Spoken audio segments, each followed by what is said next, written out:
Որն է պարոդոնտալ պացիենտի կոնսուլտացիայի և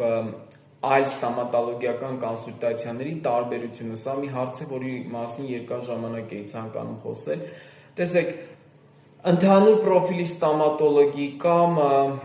օրթոդոնտի, իմպլանտոլոգի եւ այլն բոլոր տեսակի ստամատոլոգների կարելի ասել կոնսուլտացիայի եւ պարոդոնտոլոգ ստամատոլոգի կոնսուլտացիայի տարբերությունն այն է, որ ոչ միայն այս դեպքում դուք ստանում եք բուժման պլան եւ կլինիկական հետազոտություններ, այլ նաեւ կատարվում է անհատական հիգիենայի ուսուցում,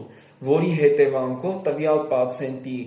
կյանքի որակը եւ բերանի խոռոչի առողջության որակը բարձրանում է։ Պացիենտը արդեն հաջորդ կոնսուլտացիայի ընթացքում գալիս է լրիվ վերափոխված եւ արդեն փոքրինչ սկսում է հասկանալ իր դերը այս հիվանդության, այս բարդագույն հիվանդության բուժման մեջ։